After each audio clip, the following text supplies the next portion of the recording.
একজন সাহাবী 250 যুদ্ধ করেছেন। কত যুদ্ধ? 250 বেশি যুদ্ধ করেছেন। খালিদ বিন ওয়ালিদ রাদিয়াল্লাহু তাআলা আনহু 250 যুদ্ধ করেছেন। প্রত্যেকটা যুদ্ধে তিনি পরাজিত না বিজয়ী? পরাজিত না বিজয়ী? প্রত্যেকটা যুদ্ধে তিনি বিজয়ী হয়েছিলেন। এতগুলো যুদ্ধ হওয়ার পরও তিনি মৃত্যুবরণ করেছেন যুদ্ধের ময়দানে না বাড়িতে? নিজের বিছানায় যখন মারা যাচ্ছেন, হযরত ওমর ফারুকের সময় তিনি যখন ইন্তেকাল করবেন, এমন সময় বলা হলো, খালিদ বিন ওয়ালিদ বলছেন, আহারে আমার পোড়া কপাল, এত যুদ্ধ করতে গেলাম, শহীদ হতে পারলাম না, আজকে বিছানায় মারা যাচ্ছি। সাইয়েদনা ওমর ফারুক বলছেন, খালিদ বিন ওয়ালিদ, তুমি এমন করে আফসোস করো কেন? তুমি কি সে হাদিসের কথা ভুলে গেছো? তোমার মৃত্যু যদি বিছানা হয়ে থাকে, তুমি আল্লাহ পাক তোমাকে শহীদের দরজা দিয়ে দিয়েছেন। একটু জোরে বলি সুবহানাল্লাহ, আরো জোরে বলি সুবহানাল্লাহ। একজন সাহাবীর কথা মনে হলো। সেই সাহাবীর বাড়ি হলো মক্কা এবং মদিনার ঠিক মাঝখান বরাবর একটা সম্প্রদায়ভুক্ত তিনি ছিলেন। ইসলাম তিনি কবুল করলেন। ইসলাম কবুল করার সংবাদ যখন আপন চাচার কানে চলে গেছে, বাপ নাই, বাপ জন্মের আগেই দুনিয়া থেকে বিদায় নিয়েছেন, এমন সময় ইসলাম যখন কবুল করেছেন, চাচা জানতে পেরে চাচা বলতেছে, ভাতিজা শুনলাম তুমি নাকি ইসলাম কবুল করেছো। সঙ্গে সঙ্গে সেই ভাতিজা, সেই সাহাবী বলতেছে, চাচা আপনি আমাকে এমন করে অনুমান করে প্রশ্ন করেন কেন? আকাশে সূর্যোদয় যেমন সত্য, আমার দিন গ্রহণ করা তেমনই সত্য। বুকে কোনো ভয় আছে নাকি? আসতে বলবেন না, বুকে কোনো ভয় আছে নাকি? বুকে কোনো ভয় নাই। নির্ভীক সৈনিকের মতো জবাব দিয়ে দিলেন। জবাব দেওয়ার সঙ্গে সঙ্গেই তেলে বেগুনে খেপে ওঠে। চাচা বলতেছে, ও আমার ভাতিজা, তুই কি জানিস এটার ফলাফল কি হতে পারে? এটার ফলাফল কি হতে পারে চাচা, আপনি বলেন। এবার বলতেছে, সমস্ত সম্পত্তি আমি জোর করে তোর কাছ থেকে ছিনায় নেব। এবার ওই সাহাবী বলছেন, চাচা ছিনায় নেওয়ার দরকার নাই, আমি আপনাকে এমনি সমস্ত সম্পত্তি দান করে দিলাম। একটু জোরে বলি সুবহানাল্লাহ, আর একটু জোরে বলি সুবহানাল্লাহ। এই কথা শোনার সঙ্গে সঙ্গে চাচারও খেপে গেল। এবার বলতেছে, ভাতিজা শুধু সম্পত্তি নেব না, আরো কিছু নেব। চাচা আপনি যা চাবেন তাই দেব আমি। এবার বলছে, জামাটা খুলে দে। জামাটার বোতাম তিনি খুললেন, জামা খুলে দিলেন। এবার বলছে, তোর লুঙ্গিটা পর্যন্ত খুলে দে। লুঙ্গিটার তিনি গিটায় হাত দিলেন, কেঁদে ফেললেন। সতর ঢাকা তো ফরজ, এরপরে জোরপূর্বক তার দেহ থেকে লুঙ্গিটাও খুলে নেওয়া হলো। সম্পূর্ণ উলঙ্গ করে তাকে ঘর থেকে বের করে দেওয়া হলো, শুধুমাত্র দিন গ্রহণ করার কারণে, ইসলাম গ্রহণ করার কারণে। ফাসাল্লি লিরাব্বিকা ওয়ানহার, নামাজ পড়ো, স্যাক্রিফাইস করো, কুরবানি দাও। আল্লাহু আকবার। আমার ভাইয়েরা, সে সাহাবী উলঙ্গ হয়ে কোন দিকে যাবেন, আগে মার কাছে চলে গেলেন। মার দরজায় নক করে বলছেন, মা আমার দিকে তাকাইও না। আমার চাচা আমার শরীর থেকে লুঙ্গিটা পর্যন্ত খুলে নিয়ে আমাকে ঘর থেকে বের করে দিয়েছে। ও মা, তুমি আমাকে ছোট্ট একটা চাদর দিয়ে দাও, যেন আমার সতরটা কোনো মতো ঢাকতে পারি। একটা চাদর দেওয়া হলো। সেই চাদরটা তিনি দিয়ে সতরটা ঢেকে, নাভি থেকে হাঁটু পর্যন্ত ঢেকে, কোনো মতো শীতকাল। বলছে, মা এই দুনিয়াতে কোনো দরবারের স্থান না হলেও আমার স্থান আমার নবীর দরবারে হবে। একটু আস্তে বলি সুবহানাল্লাহ, জোরে বলি সুবহানাল্লাহ। বুক ভরা আশা নিয়া, আমারও তো বুক ভরা, আপনারও বুক ভরা আশা, এটাই থাকা উচিত। কোনো দরবার না থাকলেও নবীর দরবার আছে না নাই? নবীজি দেখলেন শীতকাল মদিনায় 2 মাস, 1.5 থেকে 2 মাস শীতকাল থাকে, শীত থাকে। ওই শীতের ভিতরে প্রচন্ড তাই ওই সাহাবী থরথর করে কাঁপি। রাসূল বলছেন, ও যুবক তুমি কাঁপতেছো কেন?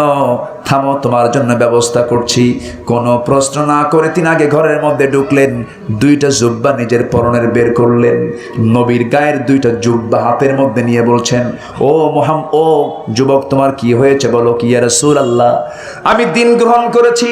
আমার চাচা সম্পত্তি সহ সমস্ত কাপড় চোপড় আমার দেহ থেকে খুলে নিয়ে আমাকে বস্ত্রহীন করে বের করে দিয়েছে। রাসূল মুস্কি হাসি মেরে বলছেন, ও আমার সাহাবীরে, তোমার চাচা তোমাকে বস্ত্রহীন করেছে, আমি তোমাকে আমার জুব্বা দিয়ে দিলাম। আর কিছু লাগে? আর কিছু লাগে? নবীর গায়ের জুব্বা 2টা তিনি পেয়ে গেলেন। আমার নবীজি বলেন, সাহাবী তুমি কি খুশি হয়েছো নাকি? সাহাবী দারুণ আনন্দিত হয়ে বলছেন, ইয়া রাসূলুল্লাহ, আমার জীবনের শ্রেষ্ঠ একটা আজকে আনন্দের দিন। রাসূল বলছেন তুমি কি কিছু চাও নাকি আল্লাহর কাছে? আমি তোমার জন্য আমি আল্লাহর কাছে তুমি যা চাইবে সেই প্রার্থনা আমি আল্লাহর কাছে করব, আমি চেয়ে নেব। জোরে করুন সুবহানাল্লাহ। কি অফার, চিন্তা করা যায়? তুমি যা চাইবে আমি আল্লাহর কাছে তাই চাইব। এই কথা বলার সঙ্গে সঙ্গে ওই সাহাবী বলছেন ইয়া রাসূলুল্লাহ, আমার জীবনের চূড়ান্ত মুজাহাদা, চূড়ান্ত চাওয়া হলো আমি যেন শহীদ হই। কি হই? কি হই? কবরে প্রশ্ন হবে না কার? বলেন, কবরে প্রশ্ন হবে না কার? শহীদের। এই কথা শোনার সঙ্গে সঙ্গে রাসূল তার জন্য দোয়া করে দিচ্ছেন। রাসূল তার জন্য দোয়া করে দিচ্ছেন, আয় আল্লাহ তাআলা, আমার এই সাহাবী আব্দুল্লাহর দিন গ্রহণে দারুণ কষ্ট হয়েছে। আমার আব্দুল্লাহর রক্ত মাংস তুমি আল্লাহ কাফের বেঈমানদের জন্য হারাম করে দাও। উল্টা দেওয়া হয়ে গেল। আব্দুল্লাহ বলছেন ইয়া রাসূলুল্লাহ, আমার মনের চাওয়া হলো আমি শহীদ হব, কিন্তু আপনি আমার দেহ রক্তকে কাফের বেঈমানদের জন্য হারাম করে দিলেন, আমি তার শহীদ হতে পারবো না। রাসূল মুস্কি হাসি মেরে বলেন, সাহাবী চিন্তা করো না, শাহাদাতের তামান্না তোমার হৃদয়ে যেহেতু তুমি গেঁথিয়ে নিয়েছো, অঙ্কন করে নিয়েছো, তোমার মৃত্যু যদি বিছানায় হয়ে থাকে, ওয়া ইম্মা তাআলা ফিরাশিহি বাল্লাগাল্লাহুল মানাজিল আলা শুহাদা, তোমার মৃত্যু যদি বিছানায় হয়ে থাকে আল্লাহ তোমাকে শহীদের বড় দরজা দিয়ে দিবেন। বিছানা মূল্য শহীদের দরজা আছে না নাই? আসতে বলবেন না আছে না নাই? ওই সাহাবী ইসলাম কবুল করার পরে নতুন কোরআন পেলেন, কোরআন তেলাওয়াত করতেছিলেন। সাহাবীদের মাঝে যখন তিনি কোরআন তেলাওয়াত করতেন, আস্তে করে পড়তেন না, সব সাহাবী পড়তেন আস্তে আস্তে। এই সাহাবী পড়তেন চিল্লায়া চিল্লায়া, চিল্লায়া চিল্লায়া পড়লে পরে তো একটু ডিস্টার্ব হয়। সাহাবায়ে কেরাম সব এক জায়গায় হয়ে রাসূলের কাছে গিয়ে বলছে, ইয়া রাসূলুল্লাহ, এই যুবকটা কয়েকদিন আগে আসছে, ইসলাম কবুল করে আমাদের মাঝে এসে কোরআন তেলাওয়াতটা জোরে জোরে করে, আমাদের ডিস্টার্ব হয়। আব্দুল্লাহকে একটু বলে দিন হে রাসূল, সে যেন আস্তে আস্তে কোরআন তেলাওয়াত করে। আমার নবীজি বলছেন, সাহাবীরা রে, আমার আব্দুল্লাহর ব্যাপারে তোমরা আমাকে দোষ ধরতে যেও না, তার দোষটা ধরতে যেও না। আমার আব্দুল্লাহর দিন গ্রহণ আর তোমাদের দিন গ্রহণের মাঝে দারুণ ফারাক রয়েছে। আব্দুল্লাহ দিন গ্রহণ করতে গিয়া বাড়ি ছেড়েছে, আমার আব্দুল্লাহ দিন গ্রহণ করতে গিয়ে সম্পত্তি ছেড়েছে, লুঙ্গি ছেড়েছে, কাপড় ছেড়ে দিয়েছে। আমার আব্দুল্লাহ যখন কোরআন তেলাওয়াত করে আবেগে আপ্লুত হয়ে জোরে জোরে পড়ে, তোমরা তাকে বাধা দিও না, কারণ আব্দুল্লাহর কোরআন তেলাওয়াত আকাশ পর্যন্ত, আরশ পর্যন্ত পৌঁছে গেছে। একটু জোরে বলি সুবহানাল্লাহ, আরো জোরে বলি সুবহানাল্লাহ। আমার ভাইয়েরা, মদিনায় সাহাবী অবস্থান করলেন, কোন একটা যুদ্ধের ডাক চলে এলো, ওই আব্দুল্লাহ যুদ্ধে অংশগ্রহণ করলেন। যুদ্ধ হতে ফেরার পথে সে আব্দুল্লাহ হঠাৎ করে অসুস্থ হয়ে পড়লেন। আমার নবীজি বলছেন, সাহাবীরা, আমার কোন সাহাবী অসুস্থ হয়েছে বলো? বলা হলো, হুজুর আব্দুল্লাহ অসুস্থ হয়ে পড়েছে।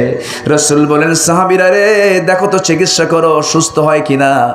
চিকিৎসা করা হলো, কিন্তু সুস্থতা আসলো না, অবনতি হতে লাগলো। এক পর্যায়ে আব্দুল্লাহ জুলবাসাদাইন দুনিয়া থেকে বিদায় নিলেন। বিদায় নেওয়ার সঙ্গে সঙ্গে নবীর কাছে সংবাদ চলে গেল। নবীজি বলছেন, সাহাবীরা, আমার আব্দুল্লাহর কাফন দাফনের বন্দোবস্ত করো, জানাজার আয়োজন করো।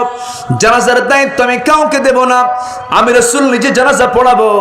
আর আব্দুল্লাহর কবর কোথায় খনন করেছো তোমরা ঠিকঠাক করে নাও। আমার নবীজি জানাজা পড়ায়া দিলেন। জানাজা পড়ানোর পরে বলছেন, সাহাবীরা রে, আমার আব্দুল্লাহর তোমরা কবর কোথায় খনন করেছো? হুজুর, ওই যদি পাহাড়ের চিপায় আমরা কবরটা খনন করেছি। ও সাহাবীরা, আমার আব্দুল্লাহর কবরে কেউ নামবে না, আমাকে কবরের কাছে নিয়ে চলে যাও, আমি আব্দুল্লাহর কবরে কাউকে নামতে দেব না। আমি রাসূল নিজে নামবো, নিজে নেমে আমার আব্দুল্লাহকে আমার হাতে তুলে নিয়ে কবরে আমি রাসূল নিজে সমাহিত করে দেব। আমার নবী যে এই কথা বলার সঙ্গে সঙ্গে কবরের কাছে চলে গেলেন। লাশটা কবরে নামানোর জন্য রাসূল কবরের ভিতরে নামলেন। নামার সঙ্গে সঙ্গে বলছেন, আমার আবু বকর, আমার ডানে নামো, আমার ওমর আমার বামে নামো। এই পৃথিবীতে শ্রেষ্ঠ মানুষ মুহাম্মদ সাল্লাল্লাহু আলাইহি ওয়াসাল্লাম। নাম্বার 2 হচ্ছেন আবু বকর সিদ্দিক রাদিয়াল্লাহু তাআলা আনহু। নাম্বার 3 হচ্ছেন হযরতে ওমর রাদিয়াল্লাহু তাআলা আনহু।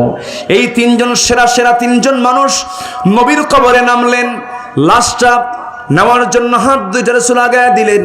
আব্দুল্লাহর লাশ নবীর হাতে যখন দেওয়া হলো, রাসূল বলছেন আবু বকর মাথাটা ধরো, ওমর পাটা ধরো। এই তিনজন মিলে কবরে শোয়া দিলেন। বুকের উপরে হাতটা রেখে নবীজি কাঁদতেছেন, চোখের পানিগুলো দিয়ে দাড়ি মোবারক ভিজে ভিজে যাচ্ছিল।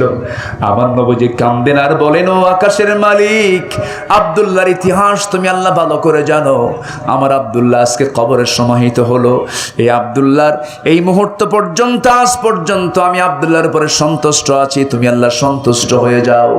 এই কথা বলার সঙ্গে সঙ্গে একজন সাহাবী পাশে থেকে দাঁড়ায় দাঁড়ায় কান্দে আর বলে, আল্লাহ। সেই সাহাবী ছোটখাটো কোনো সাহাবী নন। সাদ ইবনে আবি ওয়াক্কাস বলছেন, ও আকাশের মালিক আল্লাহ, ওই কবরের বাসিন্দার ভাগ্যটা কত ভালো। আজকে আমি পোড়া কপাল, ওই লাশটা যদি আব্দুল্লাহর না হয়ে আমি সাদ ইবনে আবি ওয়াক্কাসের হতো, আমার জীবনটা ধন্য হতো। কারণ কবরে নেমেছেন জগতের শ্রেষ্ঠ মানুষ মুহাম্মদ সাল্লাল্লাহু আলাইহি ওয়াসাল্লাম। শহীদের মর্যাদা কে দিয়েছেন? আসতে বলবেন না, কে দিয়েছেন? আল্লাহ দিয়েছেন।